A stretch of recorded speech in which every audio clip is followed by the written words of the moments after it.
2026년 1월 1일 목요일 새벽 기도입니다.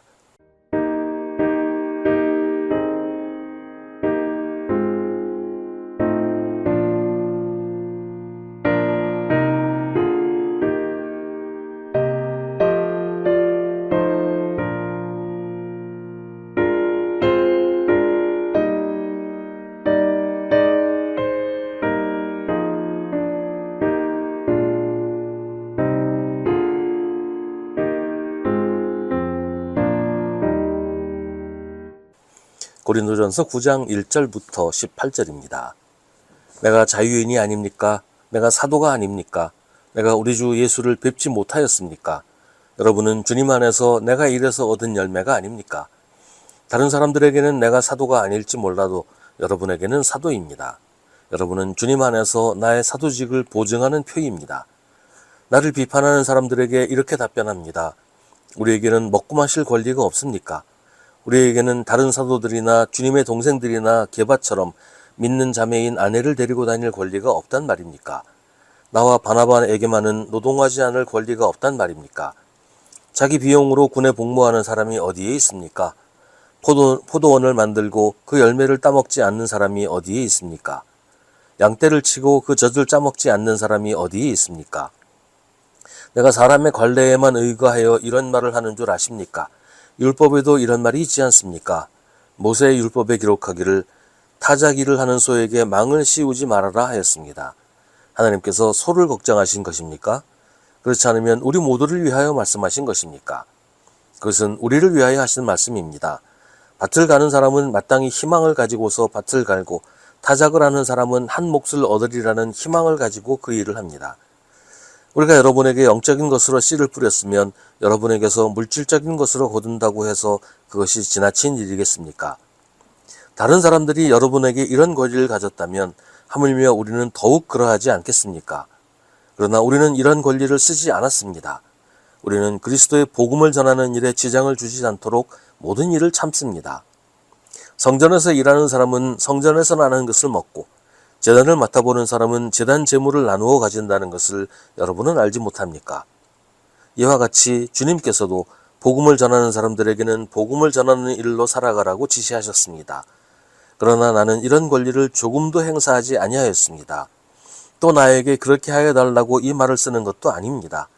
그렇게 하느니 차라리 내가 죽는 편이 낫겠습니다.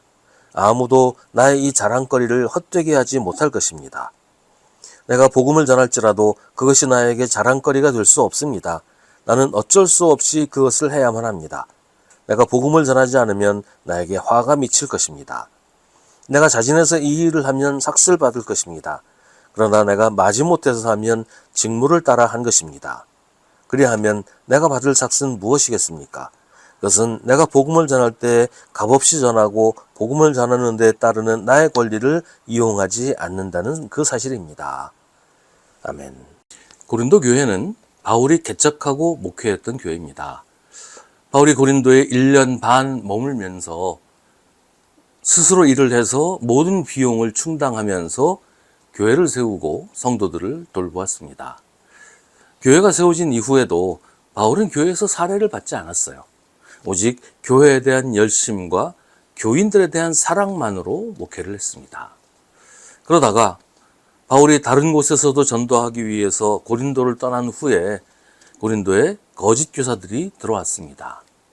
이들은 유대주의적 기독교인으로 이방인들도 유대인처럼 율법을 지켜서 할례도 받고 유대인으로 살아야 한다고, 그래야 구원받을 수 있다고 가르쳤습니다. 자기들의 가르침이 바울의 가르침과 전혀 다른 것이기 때문에 이들은 바울을 깎아내리고 비난하면서 바울의 가르침이 틀렸다라고 계속 이야기를 했어요. 안타깝게도 고린도 교회 교인들 중에 바울을 버리고 거짓 교사들의 가르침을 따르는 사람들이 생겨났습니다. 이들은 바울을 비난하고 깎아내리는 거짓 교사들의 말을 따라 바울이 했던 일들을 비난하기 시작합니다. 모든 것이 다 비난의 대상이 되었어요. 심지어 바울이 자신을 희생해서 보수를 받지 않고 교회를 섬겼던 것까지도 비난합니다. 바울이 사도가 아니라서 그랬다.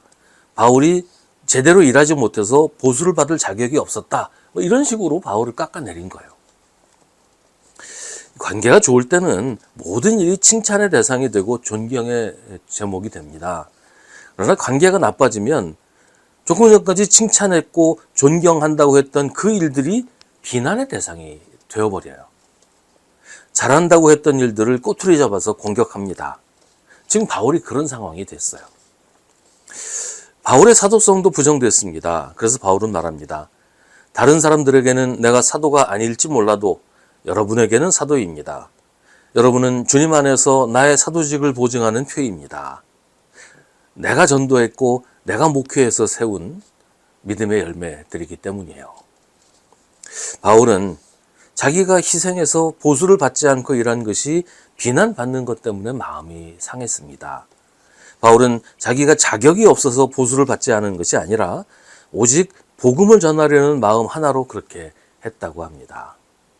따지고 보면 고린도 교회 교인들이 당연히 바울을 도와서 바울의 생계와 또 전도 활동을 도와주고 책임졌어야 했는데 그렇게 하지 않은 것을 부끄럽게 여기고 반성하기는커녕 오히려 그 일을 가지고 바울을 비난하는 건 정말 뻔뻔스러운 일이에요.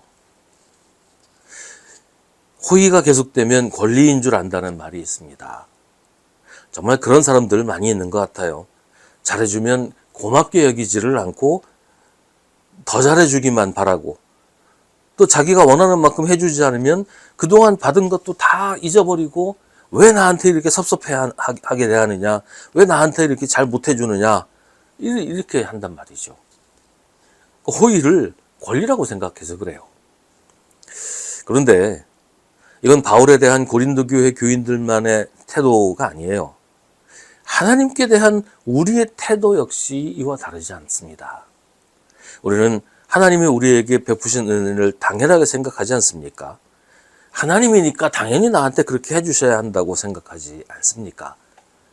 하나님이 우리가 원하는 대로 해주시지 않으면 하나님께 화를 내지 않습니까? 우리는 하나님의 호의를 우리의 당연한 권리로 여기지 않습니까? 하나님이 우리에게 뭐 빚진 게 있으세요? 하나님이 우리에게 해주시는 건 당연한 게 아니에요. 하나님의 은혜인 거지요. 고마운 줄 알아야 해요. 감사하면서 살아야 됩니다. 하나님의 은혜는 공짜지만 우리의 당연한 권리가 아니에요. 하나님의 은혜는 공짜지만 싸구려가 아닙니다.